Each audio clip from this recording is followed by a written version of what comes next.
రోజులకి మరొక అద్భుతమైన అస్త్రం రానే వచ్చేసింది. ఇది ఇక చివరిది. విదేశాల్లో రూపొందించినటువంటి ఒక అస్త్రం ఇక చివరిది. ఇకపైన ఎటువంటిది ప్రొడ్యూస్ చేయబడిన, ఎటువంటి నిర్మించబడిన, ఎటువంటిది మరోసారి ఆర్మీలో కానివ్వండి, నేవీలో కానివ్వండి, ఎయిర్ ఫోర్స్ లాంటిది ఎటువంటిది ప్రొడ్యూస్ చేయబడినా కూడా ఇక స్వదేశీ అస్త్రాలుగానే ఉండబోతున్నాయి. కేవలం మన భారతీయులు, డిఆర్డిఓ, బిహెచ్ఎల్ వీటి సహాయంతోనే ఇక్కడే భారతదేశంలోనే అవి ప్రొడ్యూస్ చేయబడుతున్నాయి.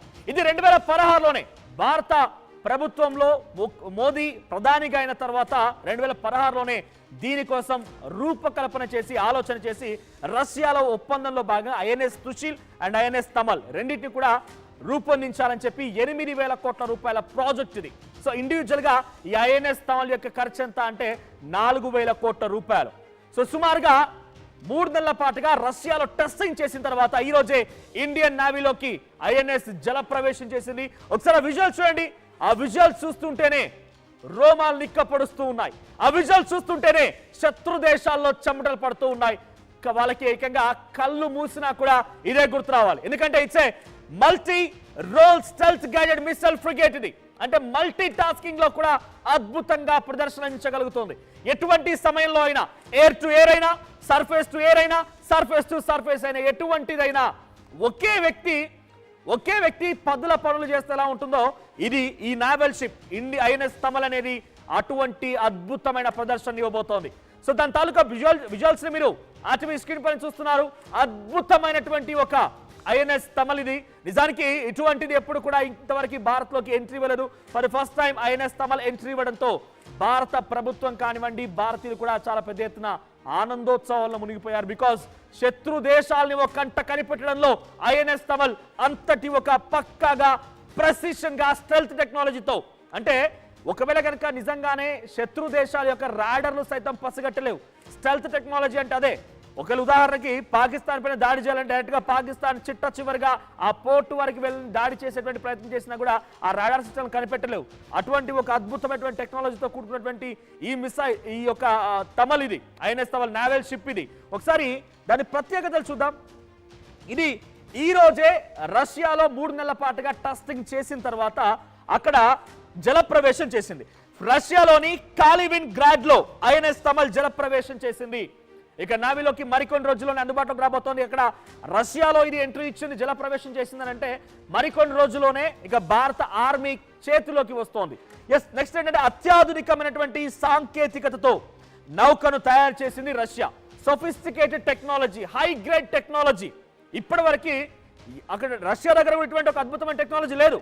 సో భారత్ దగ్గర ఉన్నటువంటి అద్భుతమైన టెక్నాలజీని మన దగ్గర ఉన్నటువంటి 26%, దీంట్లో ఈ నౌకలో, ఈ నావల్ షిప్ లో మన ఇండిజినియస్ మెటల్స్ ఎంత అంటే 26% ఆఫ్ ఇండిజినియస్ మెటల్స్ ఉన్నాయి. మనం ఇచ్చేటువంటి కొన్ని టెక్నాలజీ కూడా ఉంది. 26% ఆఫ్ భాగస్వామ్యం మనదే.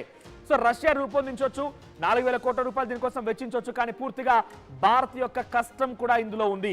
అయితే రష్యా ప్రాజెక్ట్ 1135.6 క్రివాక్ క్లాస్ డిజైన్ ఆధారంగా తయారు చేయబడింది. ఈ క్రివాక్ క్లాస్ అనేది దీనికి ఒక ఆధారం, ఒక రకంగా చెప్పాలంటే ఇట్స్ ఎగ్జాంపుల్ గా క్రివాక్ క్లాస్ అనే దానికి 8th వర్షన్ ఇది. గతంలో కూడా కొన్ని ఇటువంటి నావల్ షిప్స్ తయారు చేయబడింది Russia.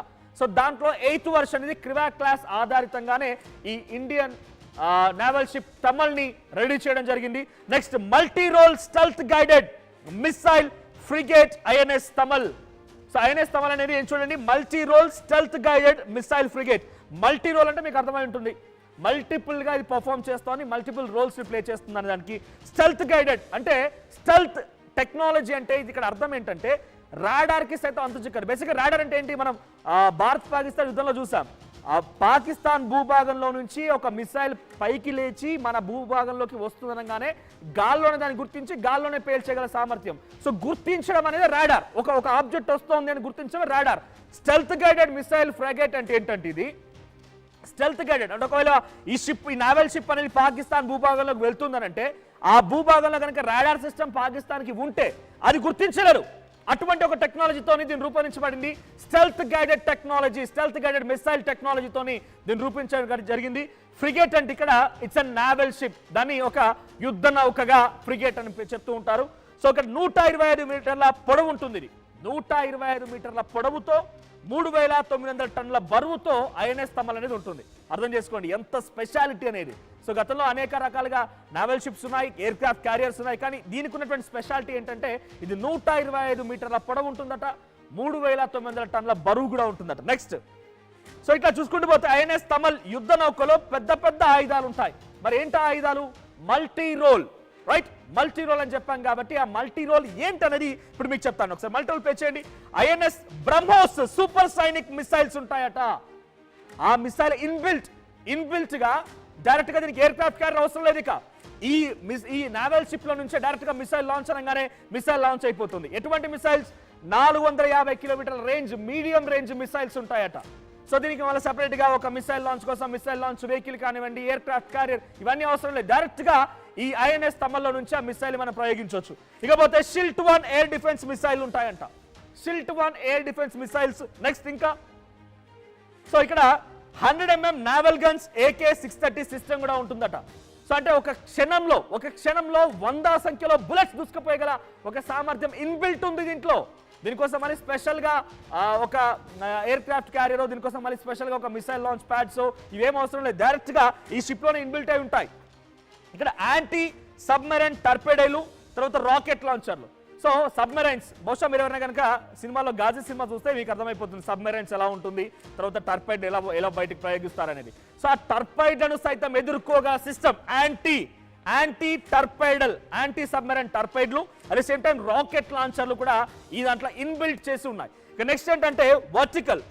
So vertical launch short range air to air missiles. So గాల్లో vertical launch short range air to air missile అంటే గాల్లోనే ఒక ఏదైనా ఆబ్జెక్ట్ వచ్చిందని అంటే దాన్ని గాల్లోనే పేల్చేయగల సామర్థ్యం, ఎయిర్ టు ఎయిర్, అటువంటి సామర్థ్యం కూడా ఇన్బిల్ట్ చేసి ఉంటుంది.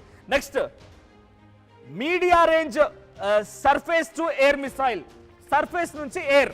So air to air, surface to surface, ఇవన్నీ కూడా చాలా క్లియర్ గా ఆర్టీవీ మొదట్లో ఇండియా పాకిస్తాన్ యుద్ధంలో చెప్పుకొచ్చింది. ఇవన్నీ స్పెషాలిటీస్ ఐఎన్ఎస్ తమల్లో ఉన్నాయి. ఒకసారి మళ్ళీ మీకు ఆ వీడియో చూపిస్తాను, ఒక్కసారి మళ్ళీ ఆ వీడియో ప్లే చేయండి. సో ఇవన్నీ స్పెషాలిటీస్ ఒకే నావల్ షిప్ లో ఉన్నాయంటే చూడండి ఎంత అద్భుతమైనటువంటి ఒక నావల్ షిప్ అనేది.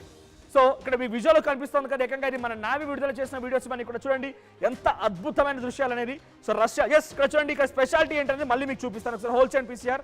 సో ఇది నావల్ షిప్ మీకు కనబడుతుంది కదా, 125 మీటర్ల పొడవు గల నావల్ షిప్. ఇది 3900 టన్నుల బరువు ఉంటుంది.